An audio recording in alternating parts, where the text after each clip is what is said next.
বিভূতিভূষণ বন্দ্যোপাধ্যায়ের গল্প বৈদ্যনাথ। 3 দিন ধরিয়া কলকাতায় বেজায় বর্ষা নামিয়াছে। এ ধরনের বর্ষা এবছর পড়ে নাই। ছাতিতে জল আটকায় না, কারণ সঙ্গে সঙ্গে হাওয়াও তেমনি। রাস্তায় রাস্তায় জল বাঁধিয়া গিয়াছে। ট্রামে দিনের বেলা আলো জ্বালানো, দোকানে দোকানে সামনের দিকে তেরপল ফেলা। পথে ঘাটে লোকজনও খুব বেশি চলাফেরা করিতেছে এমন নয়। আপিসে যাইতেছি, বেলা 10টা কি বড়জোর 10টা 15।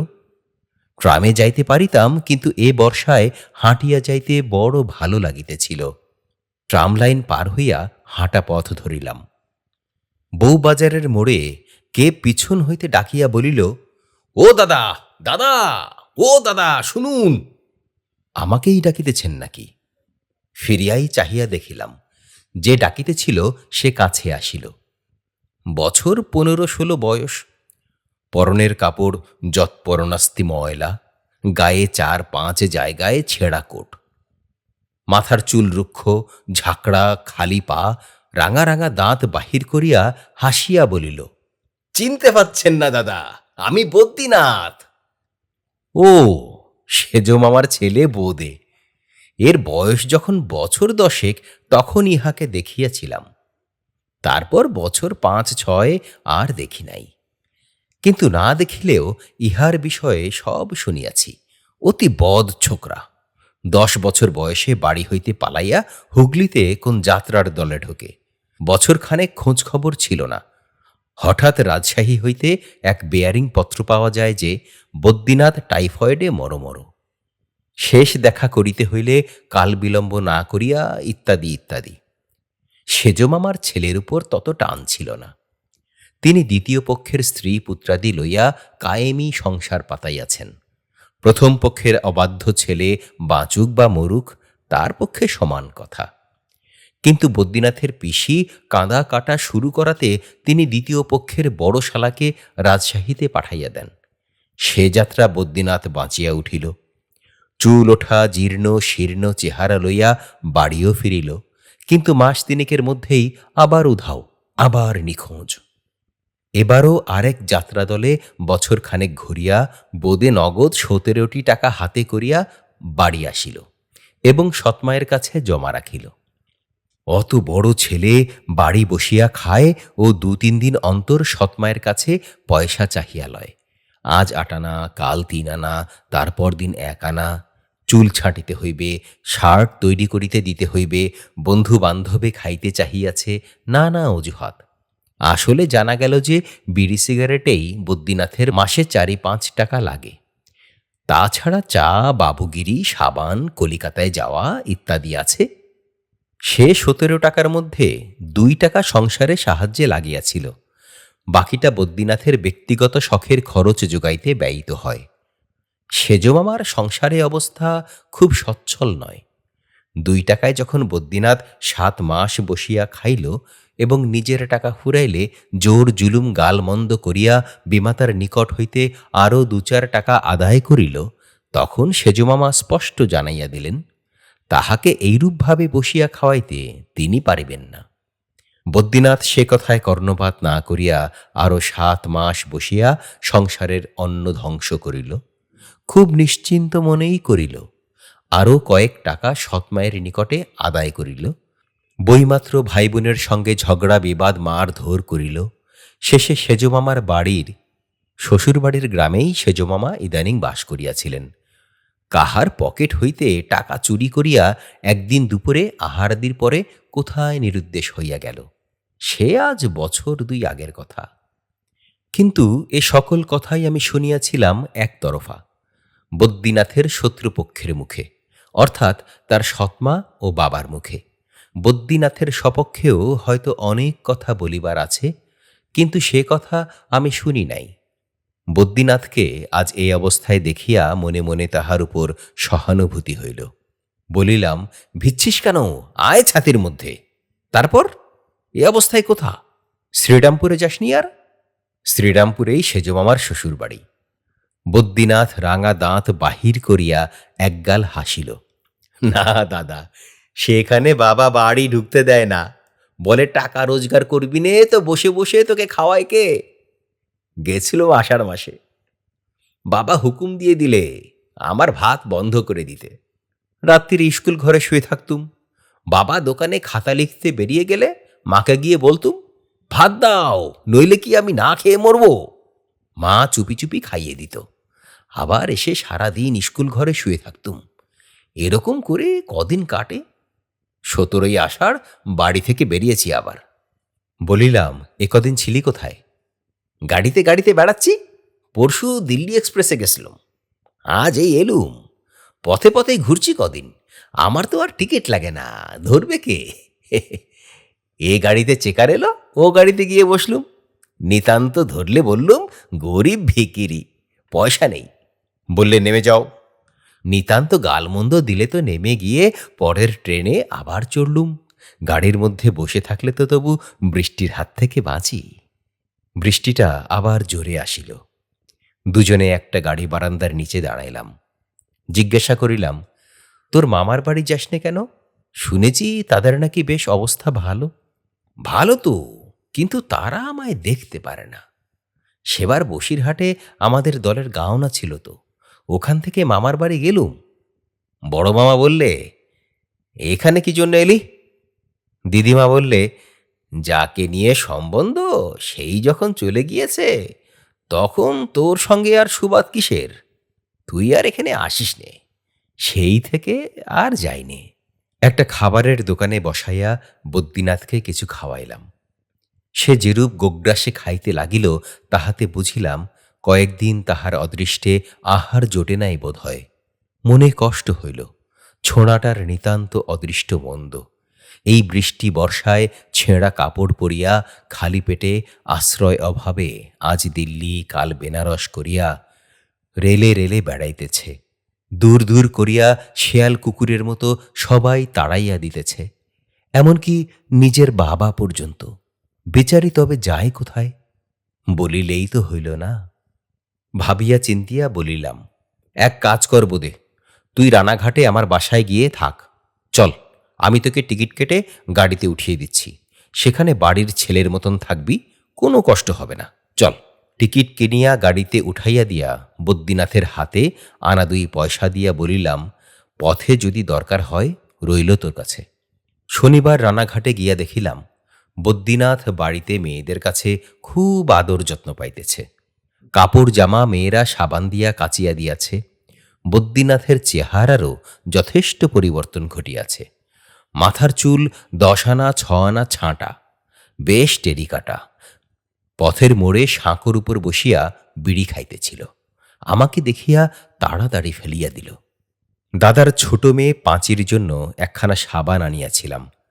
দুপুরের পরে সেখানা ব্যাগ হইতে বাহির করিয়া তাহাকে দিতেছি। বদ্যিনাথ ব্যগ্রভাবে হাত বাড়াইয়া বলিল, ও সাবান কি করবে দাদা, দিন দিন না। আমি একটু অবাক হইয়া গেলাম। 16-17 বছরের ছেলে নিতান্ত খোকাটি নয়, 7-8 বছরের মেয়ে সম্পর্কে তার ছোট ভাইঝি হয়, তার জিনিস কাড়িয়া লইতে যায়, আর বিশেষ করিয়া আমার হাত হইতে। পাঁচিকে বলিলাম, পাঁচি, এ সাবানখানা তোর কাকাকে দে।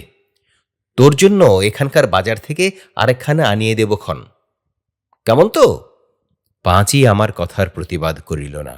নীরবে কাঁদো কাঁদো মুখে ঘাড় নাড়িয়া সম্মতি জানাইল। সাবানখানা বদ্যিনাথ লোভ লোলুপ ব্যগ্রতার সহিত আমার হাত হইতে একরূপ লুফিয়াই লইল। মনটা আমার কেমন অপ্রসন্ন হইয়া গেল। 2 দিন পরে দেখিলাম বদ্যিনাথ বাড়ির ছেলে মেয়েদের সকলকে শাসন করিতে শুরু করিয়াছে। কাহাকেও বলিতেছে হাড় ভাঙিয়া গুঁড়া করিব, কাহাকেও বলিতেছে পিঠে জল বিছুটি দিব। হয়তো কেউ খাবারের জন্য বাড়িতে বিরক্ত করিতেছে, কেহ বা বলিতেছে সে আজ কিছুতেই চুল ছাঁটিবে না, তেতো ওষুধ খাইতে চাহিতেছে না, অথবা হয়তো নিজেদের মধ্যে ঝগড়া বাঁধাইয়াছে। এইসব তাহাদের অপরাধ। ছোট ছোট ছেলে মেয়েদের কেহ বকুনি মারধর করে, এ আমি একেবারেই পছন্দ করি না। বদ্যিনাথকে ডাকিয়া বলিয়াছিলাম, ওদের কথায় তোর থাকবার দরকার কি রে বোদে? ওরা যা খুশি করুক না, তুই ওরকম করে বকিস নে ওদের। মাঝে আর একবার রানাঘাটে গেলাম। বদ্যিনাথকে বাড়িতে না দেখিতে পাইয়া জিজ্ঞাসা করিলাম, বদ্যিনাথ কোথায়? দেখছি না যে। শুনিলাম সে বাড়িতে প্রায় থাকে না, দুবেলা খাওয়ার সময় হাজির হয় মাত্র। স্টেশনের কাছে কোন পাউরুটির দোকানে তার আড্ডা, সেখানে দিন রাত বসিয়া ইয়ার্কি দেয়। বাড়ির ছেলেমেয়েরা তাহার নামে নানা অভিযোগ উত্থাপিত করিল। দাদার মেয়ে বলিল, আমার সেই সাবানখানা বদ্যিনাথ কাকা কেড়ে নিয়েছে, বললে যদি না দিস তোকে মেরে চিংড়ি মাছ বানাবো। সন্ধ্যার সময়ে মোহিত ডাক্তারের ডিসপেন্সারিতে বসিয়া চা খাইতেছি। বদ্যিনাথ আসিয়া বলিল, 4 আনা পয়সা দিন। বৌদি বলে দিলেন বাজার থেকে আলু নিয়ে যেতে হবে।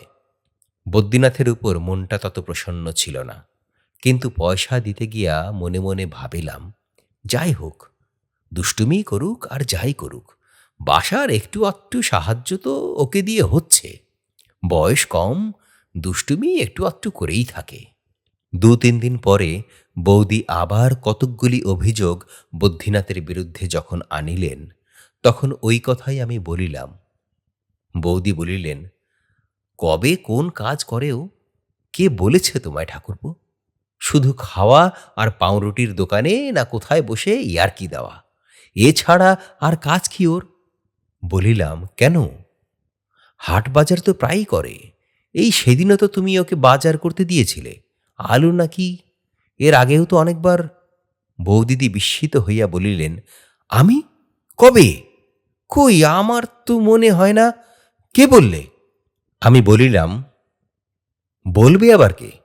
আচ্ছা দাঁড়াও, ভজিয়ে দিচ্ছি। আমার মনেও কেমন সন্দেহ হইল। বদ্যিনাথকে ডাকাইলাম, কিন্তু তাকে বাড়িতে পাওয়া গেল না। বৌদিদি বলিলেন, তিনি দিব্য করিতে প্রস্তুত আছেন যে বদ্যিনাথকে কখনো কিছু কিনিয়া আনিতে তিনি দেন নাই। তখন মনে পড়িল, বদ্যিনাথ এটা ওটা বাড়ির ফরমাসের ছুতায় আমার নিকট হইতে 2 আনা 4 আনা কয়েকবার আদায় করিয়াছে। প্রায়ই যখন মোহিত ডাক্তারের ডিসপেন্সারিতে বসিয়া আড্ডা দেই, সেই সময় গিয়া চায়। উহ, ছোকরা কি ধাড়িবাজ! ঠিকই বুঝিয়াছিল যে আমি যখন আড্ডায় মশগুল তখন পয়সা চাহিলেও আমি তাহার কাছে কোনো কৈফিয়ত চাইব না। কেন পয়সা, কিসের জন্য পয়সা, অথবা বাড়িতেও সে বিষয়ের উল্লেখ করিতে ভুলিয়া যাইব। ভাবিলাম ছোঁড়াকে এমন শিক্ষা দিব যাহাতে ও পথে আর কখনো না যায়। কিন্তু সেদিন আমি আহারাদি করিয়া রাত্রের ট্রেনে যখন কলিকাতা রওনা হইলাম, তখন পর্যন্ত বদ্যিনাথ বাড়ি ফেরে নাই। পুনরায় বাড়ি আসিলাম মাসখানেক পরে। বদ্যিনাথের কথা তখন নানা কাজে একরূপ চাপা পড়িয়া গিয়াছে, তাহার উপর রাগটাও পড়িয়া গিয়াছে। পূজার অল্পই দেরি। রানাঘাটের বাজারেই প্রতি বছর কাপড় চোপড় কিনি। কে বহিয়া আনে কলিকাতা হইতে? হইল না হয় 2-1 পয়সা দর বেশি। বাড়ির ছেলে মেয়ে সঙ্গে লইয়া কাপড়ের দোকানে গিয়া পছন্দসই জিনিস কিনিবার বেশ একটা আনন্দ আছে। কলিকাতা হইতে মোট বাঁধিয়া কাপড় কিনিয়া আনিলে সে আনন্দ হইতে বঞ্চিত হইতে হয়। বদ্যিনাথ আর্জি পেশ করিল, তাহার কাপড় চাই, জুতা চাই, শার্ট চাই, গামছা চাই, একটা টিনের তোরঙ্গ চাই। দেখিলাম অনেক টাকার খেলা। তোরঙ্গের কি দরকার এখন? থাক, এখন পুজোর পর দেখা যাইবে। 2 জোড়া কাপড় কেন, এখন 1 জোড়াই চলুক। একটা শার্টেই পূজা কাটিয়া যাইবে এখন। জুতা একেবারেই নাই। পায়ের মাপটা দিলে বরঞ্চ আসছে শনিবার চীনে বাড়ি। পূজার সপ্তমীর দিন একটা ঘটনা ঘটিল। বৈঠকখানায় বসিয়া দৈনন্দিন বাজার হিসাব লিখিতেছি। বাহির হইতে অপরিচিত চড়া গলায় কে বলিল, এইটা কি সামন্তপাড়ার বিনোদ চৌধুরীর বাড়ি? জানলা দিয়া মুখ বাড়াইয়া বলিলাম, আমারই নাম। কি চাই? মড়ুই পোতা বামুনের মতো একটা পাকশিটে গড়নের লোক ঘরে প্রবেশ করিল। মাথার চুল কাঁচায় পাকায় মেশানো, আর লম্বা লম্বা, গায়ে আধ ময়লা গেঞ্জির উপরে একটা চাদর। হাত জোড় করিয়া নমস্কার করিয়া বলিল, ভালোই হইল, আপনার সঙ্গে দেখা হয়ে গেল। প্রণাম হই চৌধুরী মশাই। কথাটা বলতেই হয় শেষকালটা। আপনার ছোট ভাই সুরেন আমাদের দোকান থেকে। বিস্মিত হইয়া বলিলাম, আমার ছোট ভাই সুরেন? হ্যাঁ, ওই যে লম্বা, 1 হারা কালো মতো চেহারা, ছোকরা, 16-17 বছর বয়স। বুঝিতে বিলম্ব হইল না লোকটা কাহার কথা বলিতেছে। বলিলাম, হ্যাঁ, কি করেছে শুনি? কি আর করবে, সর্বনাশ করেছে মশাই। আমাদের ওই স্টেশনের মোড়ে রুটি বিস্কুটের কারখানা আর দোকান দেখেছেন বোধহয়। বাবু তো ওখান দিয়েই যান আসেন। আমার নাম রতন ঠাকুর, শ্রী রামরতন বাড়ুজ্যে। আগে পরিচয় দিতে লজ্জা হয়, কি করি পেটের দায়ে। আমি বাধা দিয়া বলিলাম, তারপর কি হয়েছে বলছিলেন? সে এক লম্বা গল্প করিয়া গেল। বদ্যিনাথ ওখানে বসিয়া আড্ডা দিত। আমার সহোদর ভাই এবং নাম সুরেন, এই পরিচয় দিয়া সেখানে খুব খাতির জমাইয়াছিল। বলিত, দাদার সঙ্গে বনিতেছে না, শীঘ্রই সে নাকি পৃথক হইবে। রাধাবল্লভ তলায় একখানা বাড়ি আছে, তাহারই ভাগে পড়িবে সেখানা। তখন সেও রতন ঠাকুরের রুটি বিস্কুটের ব্যবসায় যোগ দিবে। কিছু মূলধন ফেলিতেও রাজি আছে।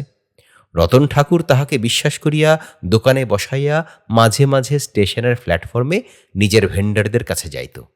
এইরকম আজ 2 মাস চলিয়া আসিতেছে। রতন কোনো অবিশ্বাস করিত না। ইদানিং রতন তাহারই উপর কেনা বেচার ভার দিয়া হয়তো 2-5 ঘণ্টার জন্য দোকানে অনুপস্থিত থাকিত।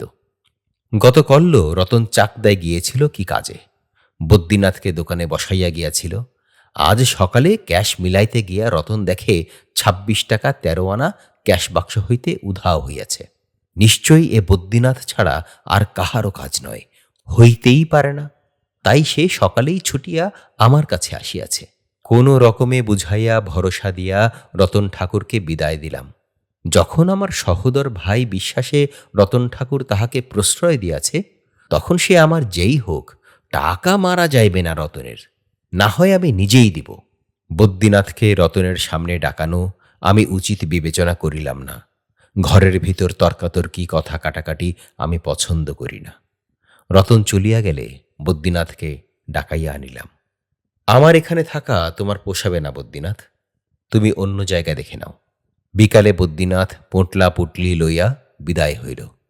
এরপরে বদ্যিনাথকে দেখি নাই আরও অনেক দিন। মাস 5-6 পরে ট্রেনে কলিকাতা হইতে ফিরিতেছি। ব্যারাকপুরের প্ল্যাটফর্মে হঠাৎ দেখি অতি মলিন এক কাঁচা গলায় বদ্যিনাথ। ব্যাপার কি? সেজমামা ও মামিমা দিব্য সুস্থ দেহে বর্তমান আছেন। গত শনিবারেও দেখা করিয়া আসিলাম। তবে বদ্যিনাথের গলায় কাঁচা কিসের? ব্যাপারটা ভালো করিয়া বুঝিবার পূর্বেই বদ্যিনাথ আমার গাড়ির দরজাতে আসিয়া পৌঁছিল এবং ইনাইয়া বিনাইয়া যাত্রীদের কাছে বলিতে লাগিল যে সম্প্রতি তাহার মাতৃবিয়োগ হইয়াছে, তাহার আর কেহ নাই, কি করিয়া মাতৃদায় হইতে উদ্ধার হইবে ভাবিয়া ভাবিয়া রাত্রে ঘুম হয় না, অতএব ইত্যাদি। আমি দেখিলাম আমার কামরায় আসিল বলিয়া অন্যদিকে মুখ ফিরাইয়া তাড়াতাড়ি সে কামরা হইতে নামিয়া অন্য একটা গাড়িতে গিয়া উঠিলাম। কি বিপদ! এমন বিপদেও মানুষ পড়ে। একদিন বড় মামার বাসায় গিয়া গল্পটা করিলাম। বড় মামা বলিলেন, ওর কথা আর বলো না, মধ্যে কি মাসটা এখানে তো এলো। তোমার মামিমা বললেন, বোদে তুই তো এলি, তোর পকেটে তো একটা পয়সা নেই দেখছি, আমার কিন্তু ভয় হচ্ছে রে। বোদে বললে, আমারও ভয় হচ্ছে জ্যাঠাইমা। টুনুর গলার হার, ছোট খুকির বালা সামলে রেখো। তোর মামিমা তক্ষুনি তাদের হার বালা সব খুলে ট্রাঙ্কের মধ্যে পুরলেন। খুব সকালে বদ্যিনাথ চলে গেল। আমি তখনও মশারির মধ্যে শুয়ে। একটু বেলা হলে দেখি আমার বাঁধানো হুঁকোটা ঘরের কোণে নেই। খোঁজ খোঁজ খোঁজ আর খোঁজ, কার কীর্তি বুঝতে বাকি রইল না। সেই থেকে আর তাকে দেখিনি। ছোকরাটা এমন করে উচ্ছন্ন গেল, ওর বাবারও দোষ নেই, ওকে মানুষ করবার চেষ্টা যথেষ্ট করেছিল, কিন্তু যে মানুষ না হবার, তাকে মানুষ করে কার সাধ্যি। পুজোর পরে সেজমামার পত্রে জানিলাম, দত্তপুকুরের জমিদার কাছারি হইতে একখানা পুরনো কাপড় চুরি করিবার ফলে বদ্যিনাথের জেল হইয়াছে 3 মাস। জেল হইতে বাহির হইবার অনেক দিন পরে সে আবার রানাঘাটে আমার বাসায় আসিল। সবারই মুখে শুনিতে পাইলাম বদ্যিনাথ ভালো হইয়া গিয়াছে। কি করিয়া তাহারা এ কথা জানিল আমি তাহা বলিতে পারি না, কিন্তু হঠাৎ দেখি বদ্যিনাথকে বাড়ির সবাই খুব যত্ন আদর করিতেছে। 2-3 দিন বাসায় থাকিল। একদিন সকালে বদ্যিনাথ চা খাইতে খাইতে আমারই সঙ্গে বসিয়া গল্প করিতেছে। বৌদিদি আসিয়া বলিলেন, বোদে এই বাটি রইল, আর ঠাকুরপোর কাছ থেকে 10টা পয়সা নিয়ে মোড়ের দোকান থেকে সর্ষের তেল নিয়ে আসিস তো। বদ্যিনাথকে পয়সা বাহির করিয়া দিলাম চা খাওয়ার পরে। বদ্যিনাথ কাঁসার বাটিটা হাতে করিয়া পয়সা ট্যাঁকে গুজিয়া বাহির হইয়া গেল। সকাল 7:30টার বেশি নয়। বদ্যিনাথের সঙ্গে পুনরায় দেখা বছর খানেক পরে। হঠাৎ একদিন কলকাতায় সীতারাম ঘোষের স্ট্রিটের মধ্যে একটা গলির মোড়ে জীর্ণ মলিন ছন্ন ছাড়া মূর্তি, খালি পা, বড় বড় ঝাঁকড়া রুক্ষ চুল, যেমন ময়লা কাপড় পরনে ততোধিক ময়লা জামা গায়ে। প্রথম কথাই আমার মুখ দিয়া কি জানি বাহির হইয়া গেল, হ্যাঁ রে বোদে, বাটিটা কি করলি রে? এই 1 বছর যেন ওই কথাটা জানিবার জন্যই হাঁ করিয়াছিলাম। বদ্যিনাথ বিপন্ন মুখে কি একটা জবাব দিবার 2-1বার চেষ্টা করিতে গিয়া যেন বিষম খাইল এবং হঠাৎ সুরুৎ করিয়া পাশের গলির মধ্যে ঢুকিয়া পড়িয়া দ্রুত পদে অদৃশ্য হইয়া গেল।